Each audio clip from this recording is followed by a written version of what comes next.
가기사는 증시 각도기. 안녕하세요. 증시 각도기 TV 각도기 각산준입니다. 안녕하세요. 증시 각도기 T 찔링입니다. 네, 반갑습니다. 이제 현미경으로 점차 굳어지는 것 같은 느낌 좀 들지 않습니까? 분위기가 증시 현미경. 본론 들어가시죠. 네, 알겠습니다. 네, 자, 우리가 이제 그 9월에 들어서 딱 맘먹고 중국 시장을 해서 많은 분들이 굉장히 좋아하시는데 딱 하나가 협조가 안 됩니다. 중국 시장이 하루도 안 빼놓고 맨날 빠지고 있어요. 오늘은 낙폭이 훨씬 더 커졌습니다. 네, 3일 연속 하락 중인데요. 예. 9월 4일 오늘 상해 종합지수 1.25% 하락, 심천 2.83% 하락. 상해 그래서 안에 과창 50 지수가 있잖아요. 과창 50 지수 오늘 6.06% 하락. 하한가가 있죠, 여기. 네, 하한가 개별 10%. 종목은 20%고요. 네. 오늘 홍콩은 1% 하락 중이에요. 네. 그리고 오늘 중국이랑 홍콩 증시 중 낙폭이 큰 업종은 어제랑 비슷하고요. 네. 반도체 5%대, 통신, 장비, 우주, 항공 3%대, 전자부품 2%대. 오늘 상승한 업종이 거의 다음에 백화점, 미용, 음식료, 관광 이쪽밖에 없어요. 그러니까 소비주들만 올랐고 네. 나머지들은 완전히 그동안에 시장을 이끌어왔던 쪽은 완전히 몰라 그랬네, 기술주들은. 네. 홍콩 증시 중 소프트웨어, 빅테크 관련 그리고 반도체 2% 하락했고 바이오도 어제는 그나마 좀 버텨줬는데 오늘은 바이오까지 1%대 하락. 네. 근데 뭐 다들 뭐 이렇게 많이 빠지긴 했어요. 1%대에서 2%대 큰 시장들이 그렇게 빠졌는데 일종의 그 관창판. 네. 지금 거의 6%면 엄청나게 빠진 건데 지수가 6%면. 네. 이게 네. 과창판이 상해 거래소 내에서 만든 2019년부터 시작한 건데요. 지금 현재 종목 수가 한 590개 정도 있어요. 그 중에 50개를 선정해서 묶어놓은 지수가 상해 과창 50 지수. 이게 일종의 그 우리나라 코스닥보다 더한 거죠. 그러니까는 거의 뭐 우리나라 뭐랄까 뭐 장외시장 어디 썸띵저처럼 그 성장하는 기업들만 싹 모아놓은 거. 네, 대체로 업종이 뭐 반도체, 테크, 신에너지, 바이오 이쪽 업종이 한 7-80% 차지하고요. 그 중에 스타트업이 많으니까 아직은 흑자 전환이 안 된 기업도 많아요. 네. 그런데 왜 이렇게 많이 빠져? 다 그렇게 빠진 거예요? 오늘 개장 전부터 장 마감까지 중국 현지의 각 주식 관련 사이트, 포털 사이트 있잖아요. 예. 오늘 하루 종일 클릭 수가 제일 높은 게 이건데요. 한국 언론에서도 많이 보도됐지만 중국의 국산 AI 칩 중에 캠브리컨이라는 회사가 있잖아요. 중문명은 한우지, 한무기. 근데 영문명은 캠브리컨.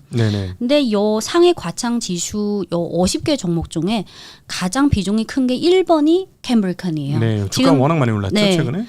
캠브리컨 주가가 7월부터 8월 두 달만 해도 한 140% 올랐거든요. 근데 오늘 이게 왜 이슈가 됐냐면 상해 과창 50 지수의 첫 번째 비중이 제일 큰 게 캠브리컨이 지금 9월 2일 기준으로 비중이 15.42%예요. 그리고 두 번째가 SMIC. 원래 SMIC가 홍콩만 상장됐는데 최근에 과창판에도 상장되어 있어요. 근데 SMIC가 10.21% 들어갔어요. 그리고 지금 1번부터 5번까지 합산 비중이 한 46% 되고요. 근데 오늘 개장 전부터 어떤 이슈가 있었냐면 한국도 지수가 뭐 전기 조정도 있고 근데 이게 전기보다는 임시로 나온 것 같은데 9월 12일부터 요 과창 50 지수의 요 종목당 비중이 좀 조정될 거예요. 아까 제가 말씀하신 캠브리컨이 1위 15.42%잖아요. 이제 9월 12일 장 마감 후부터는 이제 10%를 넘기면 안 돼요. 네, 원칙상.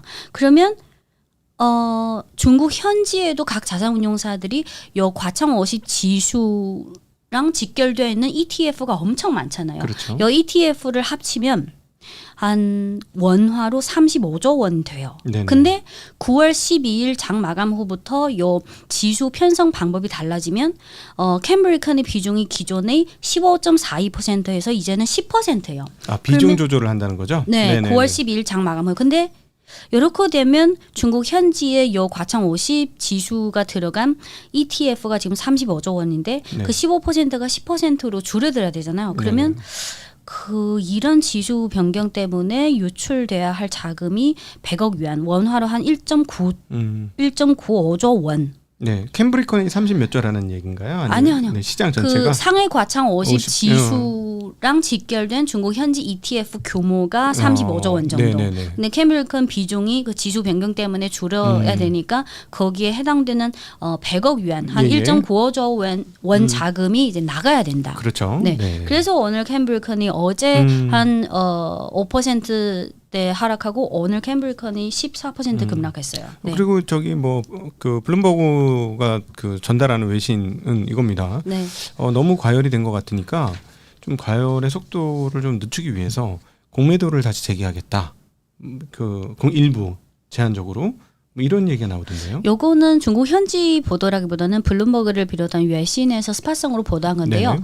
근데 중국 금융당국이 왜 사실 주식 상승한 거는 좋은 일이죠. 근데 2015년, 16년 때 그때 뭐 신용거래, 주식담보대출 그리고 장외거래까지 너무 과도한 레버리지로 네네. 순식간에 그 증시가 너무 왜곡된 상황에서 너무 비정상으로 그런 경험과 교훈이 있으니까 네. 정부 입장에서 원하는 거는 상승은 좋은데 좀 장기적으로 안정적으로 가면 좋겠다.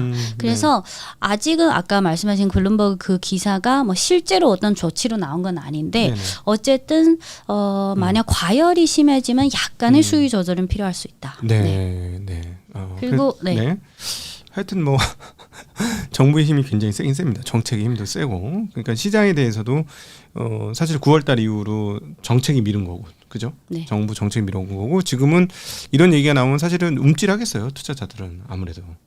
실제로 그렇게 할지는 모르겠지만. 그래서 현지 투자자들도 지금 가장 고민 중인 투자가 연초부터 테크주를 많이 담은 투자자들 뭐 두 가지 선택이죠. 지금 이익 실현할지 아니면 네네. 9월이라는 어제 제가 말씀드린 9월에 서너 가지 이런 약간 정책 공백기라는 것도 있고 네. 9월을 계속 버티고 갈지 아니면 상당히 고민인 것 같아요. 네. 어찌되었거나 지금 그럼에도 불구하고 이제 이 IT 쪽에서는 주가도 많이 올랐습니다만 그것뿐만 아니라 실질적으로 GDP에서 차지하는 그 규모도 네. 엄청나게 늘었죠. 그리고 오히려 주가는 이런데 어제 골드만삭스에서 오히려 캠브리컨 목표 주가를 또 크게 상향 조정했어요. 네네네. 이게 캠브리컨 잠깐 간단하게 설명을 해주시면 모르시는 분, 처음 들어보신 분도 있을 것 같아서. 근데 캠브리컨이 상위 과창판 종목 688로 시작된 종목 코드라서 네. 외국인 개인 투자자는 현지 그 HT에서 직접 매매가 안 되고요. 그래서 한국 투자자분들이 한국 현지 자산운용사에서 출시한 그 캠브리컨이 들어있는 상위 과창 50 지수라든지 네. 지수 ETF를 통해서 투자를 많이 해요. 네. 캠브리컨은 이렇게 생각하면 돼요. 지금 전 세계 최첨단 AI 반도체 칩 1위가 엔비디아죠. 네네. 근데 여러 가지 미중 간의 그런 힘겨루기 때문에 엔비디아의 가장 좋은 A100, H100은 중국에 수출 못해요. 그래서 네. 중국 입장에서는 당장이든 중장기적으로든 국산 칩을 계속 밀고 나가야 되죠. 근데 중국 국내에서 AI 첨단 칩을 가장 지금 시장 점유율, 국산 칩에서 시장 점유율 제일 높고 가장 열심히 하는 게 화웨이죠. 그렇죠. 근데 화웨이는 비상장사고 화웨이 렌정부 회장이 나는 영원히 상장할 생각 없다. 네. 그러면 외국인 투자자 입장에서는 아무리 화웨이가 너무 대단한 기업이더라도 비상장사이기 때문에 사실 접근할 수 없잖아요. 네네. 근데 화웨이가 1등이고 2등이 캠브리컨이라고 보시면 돼요. 근데 이 2등이랑 1등이 규모나 기술력이나 여러 면에서 아주 격차가 커요. 네네네. 근데 캠브리컨이 지금 AI 국산 칩에서 유일하게 화웨이 비상장사고 유일하게 흑자 전환이 된 업체 중에 사실 거의 없어요. 그래서 캠브리컨이 네네네. 상장사다 보니까 또 외국에서 또 상해 과창 50 지수의 비중이 가장 큰 종목으로 편입되어 있으니까 가장 주목을 받고요. 그 캠브리컨이 그 딥시크 AI 빅모델 1위가 딥시크잖아요. 네네. 근데 딥시크 창업자 량원펑이 85년생이에요. 네. 근데 딱 보니까 요 캠브리컨이 그러니까 딥시크가 빅모델이라면 요 캠브리컨은 그 하드웨어죠. 그죠? 반도체 네네. 칩이니까 또 요 캠브리컨 창업자도 마찬가지로 량원펑이랑 똑같이 85년생이더라고요. 네네네. 그리고 캠브리컨이 중문명은 한우지. 한무기, 한은 그 엄동설한 한, 무는 그 무술 무, 기는 기념하다. 그래서 한우지. 근데 영문명은 캠브리컨. 왜 캠브리컨이냐면 네.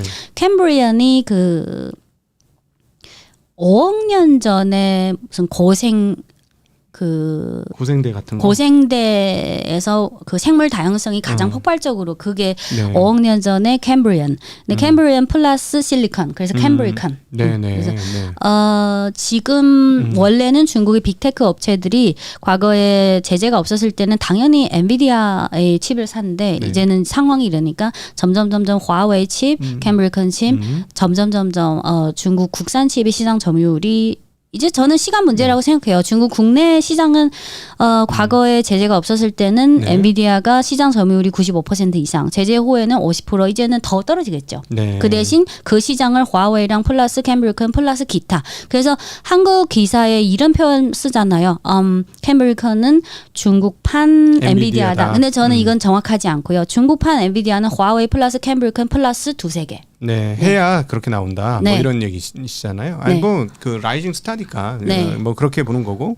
어찌 되었거나 미국의 제재로 인해서 오히려 제조 2025 등등을 통해서 따지고 보면 중국이 상당한 각성을 하면서 예전에는 그냥 남들 거 그냥 갖다 쓰기만 했는데 이제는 안 되겠다. 직접 해야 되겠다는 네. 문화들이 굉장히 네. 커졌고 그것이 지금의 그 핵심 주체는 하웨이였다라고 네. 표현하는 게 맞겠죠. 네. 그리고 캠브리컨이랑 사실 화웨이랑 엔비디아를 비교해야지. 캠브리컨 숫자를 들면 어떤 느낌인지 아실 거예요. 올해 상반기 엔비디아 매출액이 908억 달러. 근데 캠브리컨은 yuan화로 그 달러로 환산하면 4.04. 그러면 상반기 기준 엔비디아 매출액이 캠브리컨은 224배예요. 네, 그래서 네. 캠브리컨은 이제부터 그렇지. 고성장. 네. 이제 스타트업을 막 벗어나고 있는 근데 뭐그 정도가. 화웨이가 비상장사다 보니까 여러분들이 중국 국산 AI 칩의 판매량, 뭐 생산량, 그런 이익률이 추이를 보기 위해서는 어쨌든 뭐 개인 투자자 직접 매매 불가 종목이지만 상장사니까 캠브리컨의 실적이나 그런 동향을 통해서 어느 네. 정도 파악할 수 있죠. 아, 이거 증시 현미경 맞다. 분위기가 한 종목을 이렇게 딱 이렇게 사실은 오늘 이거 준비 안 된 내용이거든요. 예, 준비 안 된 내용인데 툭 물어봤더니 좔좔좔. 아유, 훌륭합니다. 사실 오늘 여러분하고 얘기 나눌 건 이렇게 그 첨단 기술 쪽에서 굉장히 높은 상승세를 보여주었음에도 불구하고 네. 중국 경기가 쉽게 살아나지 못하고 있는 거, 생산자 물가지수 계속 마이너스에서 헤매고 있고 CPI도 뭐 플러스가 거의 잘 안 나고 있는 네. 이 상황은 결국 따지고 보면 중국의 부동산 문제 때문인 것 같다. 벌써 근데 몇 년째냐? 지금 2020년부터 꼬꾸라지기 시작해가지고 21년, 22년 본격적으로 떨어졌고, 그러니까 이제 한 3, 4년 떨어진 거잖아요. 네. 그러면 이제 이쯤 되면 정리되는 거 아니냐. 그래서 뭐 상하이시 일부는 가격이 더 이상 안 떨어진다 뭐 이런 얘기도 있고 막 한데 어떻게 봐야 하나요? 지금 오늘 그 자료를 한번 네. 갖고 나와주셨습니다. 우선 네, 데이터를 보여드리기 전에 전에 위한 개별 현상을 하나 말씀드리면 저희 고등학교 동창 중에 2명이 지금 중국 현지에서 부동산 중개업을 한 15년 이상 계속 하고 네. 있어요. 그래서 중국의 그 원저우시라는 인구가 한 900만 명 정도 되는 이선 도시가 있는데 그 친구가 거기에서 계속 하고 있어요. 900만 명인 그 이선 도시. 도시죠. 성이 아니고 네. 성으로는 훨씬 많죠. 네, 원저우시 시가. 네. 근데 근데 서울시 인구하고 똑같아요. 그래서 네. 그 친구한테 현실적인 그런 뭐 조언을 드리려고 전화해봤더니 이 친구가 지금 초등학생 딸을 갖고 있어요. 근데 네. 이 친구는 집을 투자 목적으로 산 게 아니라 거주용으로. 근데 네. 아이가 공부를 잘해서 이제 초등학교 들어갈 때 학군이 좋은 데로 이사 간 거예요. 근데 그게 2016년에 이사 간 거예요. 16년에 제 고등학교 동창이 대출 깨가지고 총 300만 yuan 가격으로 그 초등학교 근처에서 집을 하나 샀어요. 2016년. 6억이네 한국 네. 돈으로. 근데 16년 그리고 2021년 그 고점 때부터 집값이 떨어졌잖아요. 그렇죠. 지금 그 300만 yuan이 140만 yuan이 돼버렸어요. 잠깐만. 2016년이면 한참 올라오는 과정이지만 2020년까지 더 올라왔잖아요. 네. 근데 2020년 그 꼭지가 한 300만 yuan이고 그리고 떨어지고 나서 지금 집값이 300만 yuan에서 140만 yuan이 돼버렸어요. 그럼 얼마에 사신 거? 갑자기 그게 궁금하네. 16년에 얼마에 사셨을까? 300만 yuan 사셨어? 그 아파트를? 그럼 모르는가? 제가 갑자기. 아니 괜찮아. 아니 그건 모른다고 큰 잘못은 아니야. sorry. 그러니까 2021년 고점 때는 300만 yuan이고 그 전에는 그보다 좀 낮은 가격에 그렇죠, 샀죠. 2016년. 그렇지, 근데 그렇겠지. 지금 문제는 지금 가격이 2016년 살 때보다 그 가격보다 떨어진 거예요. 더 떨어졌어? 아, 근데 그게 궁금했어. 그래서 그래야 서사가 만들어지지. 물론 친구가 투자 목적이 아니라 이제 딸을 위해서 근데 어쨌든 우리 주민들 입장에서는 그게 거주용이더라도 집값이 계속 떨어지면 사실 네. 어떤 추가적인 소비를 할 그런 여유가 마음이 안 생겨요. 네. 그래서 중국 부동산이 계속 둔화되고 안 좋다는 거는 기사를 통해서든 리포트를 통해서든 많이 보셨겠지만 네. 그림 한 서너 개만 보시면 네네. 아주 간단 명료할 거예요. 네. 이 그림은 부동산 50개 부동산 개발업체의 현금 흐름 추인데요. 네. 21년부터 24년까지 쭉 보시면 이 파란색이 네. 유입 현금 유입이에요. 유입이죠. 네. 네. 주황색이 유출, 네. 노란색은 그거를 뺀 순유출. 유입, 순유입. 순유입이 마이너스면 유출이 된 거죠. 밑으로 가면 유출입니다. 그래서 부동산 개발업체들이 아직은 현금 21년은 흐름이 괜찮았네. 21년은 22년부터 죽사발이 나기 시작하는 거네. 21년부터 그 세 가지 레드라인 네. 규제를 해가지고 그래서 어떤 업체는 20년이 고점이고 어떤 기업은 21년. 21년이 고점이었고 이제는 저렇게 돼서 유출이 많아지니까 그 계속 적자가 나고 있는 현금 거다. 흐름이 계속 마이너스인 거예요. 그렇죠. 그리고 다음 그림을 네. 보시면 이게 부동산 개발업체 빨간색 선이 부동산 개발업체들이 채권 만기 도래되는 금액이에요. 빨간색이. 네, 만기 도래. 밑에 파란색이 채권 발행 금액이에요. 그러면 그렇지. 기복은 요즘엔, 있지만 만기 도래될 금액이 채권 발행 금액이 거의 한 2배 정도. 그러니까 아까 돈이 유출됐다는 거는 만기가 돼서 돌려줘야 되는 돈이니까 맞아요. 그만 유출이 되는 거고. 사실 앞에 그림이랑 거의 일맥상통한 부분이죠. 근데 지금 네. 저렇게 그 채권 만기가 많은데 네. 부동산에서 수익이 안 나면 네. 그만큼 그 돈이 그냥 돈이 그냥 어디서 땡겨와야 되는데 지금 맞아요. 발행은 저만큼밖에 안 되니까 맞아요. 땡겨올 데도 없다 지금 네. 돈이. 다음 그림을 계속 보시면 망하겠네 그러면. 다음 그림을 네네. 보시면 지난 1년간 그러니까 작년 7월부터 올해 7월까지 파란색 선은 중국 국내 그 부동산 판매 면적. 금액의 전년 동기 대비 증가율. 네. 그 노란색이 판매 면적. 뭐 대충 다 비슷하죠. 마이너스잖아요. 근데 어쨌든 다 마이너스지만 작년의 마이너스 폭에 비해서는 올해는 아직 마이너스지만 조금 그 감소 폭은 좀 줄어들었죠. 네. 네. 아, 그러니까는 아직도 수축이네. 네. 부동산이 수축하고 있는 거네요. 그죠? 네. 그리고 다음 마지막 그림이 음. 부동산 개발 투자 증가율 전년 동기 대비인데 아까 그 판매의 전년 동기 대비 증가율은 마이너스면 그래도 그 마이너스 폭이 좀 줄어들고 있잖아요. 네네네. 근데 요 부동산 개발 투자 증가율은 둔화 폭이 오히려 작년에 비해서 더 커지고 있어요. 하기야 뭐 제가 가보니까 소위 말해 빈집이 많다는 거는 네. 이미 다 지어놓은 거잖아. 네. 지어놓은 거를 팔기도 바쁘지 새로 짓겠다는 거는 상당히 쉬운 일은 아니니까. 네. 그럼에도 불구하고 제가 항상 그 중과에서 느끼는 건 방금 전에 원조시 하나가 800만 900만이라니까 진짜 사람 진짜 많더라고요. 사람 많아. 14억. 그러니까 사람 네. 많아요. 네. 그러니까 서울이 뭐 광화문 가서 사람 많다고 해도 좀 웃기겠어요. 근데 중국 인구가 이미 피크를 찍었어요. 네, 그래서 저출산 노령화가 엄청 심각하게 진행되고 있어서 거의 14.34억 정도가 피크 찍고 이제 현재 14억 중에서 60세 이상 인구가 이미 이제 3억 명을 돌파해요. 네. 네. 지금 2.8억 명 정도. 그래서 네. 중국도 인구 기반이 커서 그렇지 한국 못지않게 저출산 노령화가 아주 심하게 진행되고 있어요. 우리처럼 결혼도 안 해요? 그건 아니죠. 도시별로 다른데요. 제가 느끼기에는 대도시는 점점 뭐 90년생, 00년생 분들이 점점 생각이 비슷해지는 것 같아요. 전 세계적으로도. 전 세계는 모르겠고 중국의 대도시 청년들은 저희 느낌은 뭐 서울이나 점점 마인드나 생각하는 게 점점 가까워지는 것 같아요. 그러면 결혼을 안 한다는 얘기시잖아요. 점점 젊어질수록. 그게 뭐 부동산 가격이 높은 거하고도 연관이 있어요? 결혼 안 하는 게?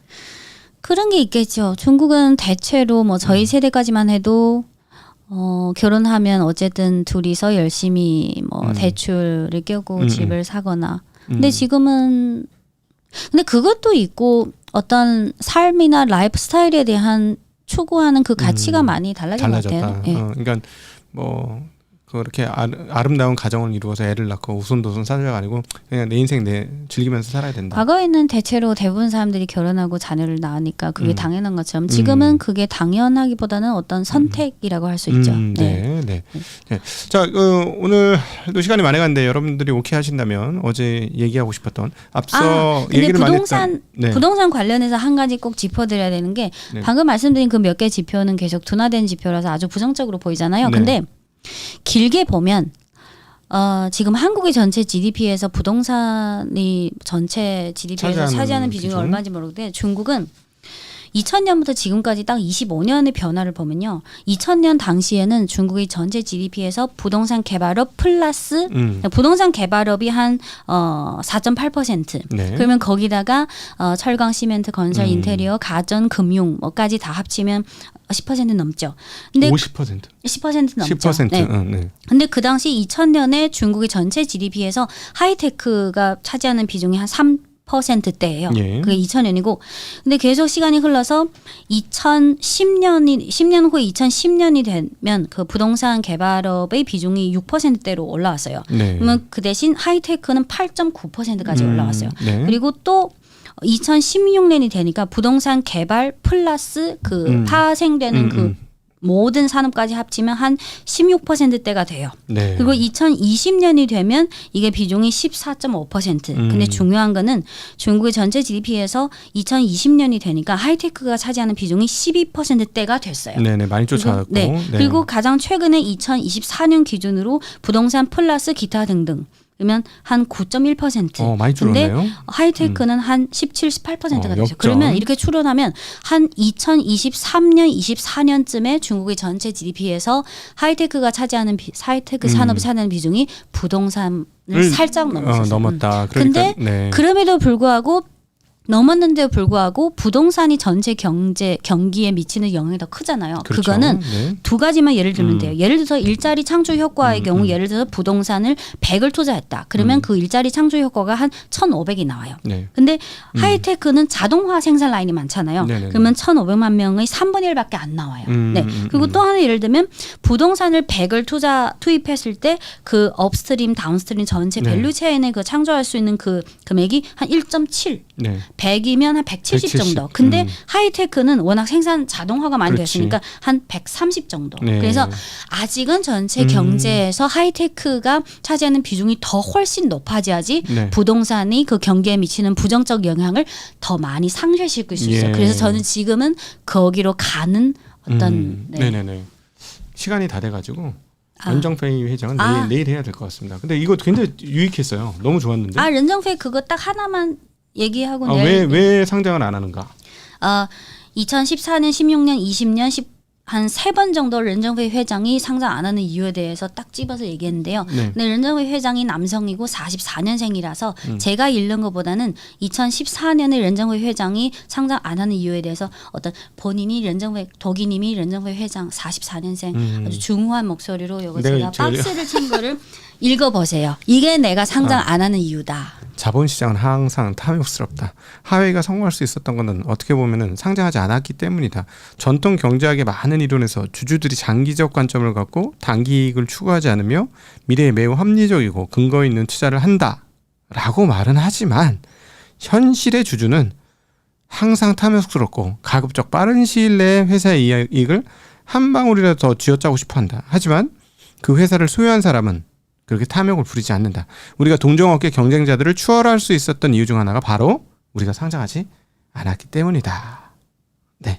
그 중에 하나가 있고 제가 또 하나 예를 들어서 2016년 거를 또 하나만.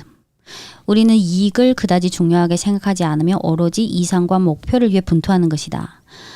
만약 상장한다면 주주들이 주식시장에서 몇십억 위안, 몇백억 위안을 벌어들이기 위해 기업이 수평적으로 성장하도록 나를 강요할 텐데 그렇게 되면 우리는 무인지대를 공략할 수 없게 된다. 그리고 또 하나만 2020년 5월에 이런 말을 했어요. 어떤 기자가 혹시 화웨이가 우리 사조 제도인 기업이라서 뭐 상장 안 하세요? 절대 안 돼요?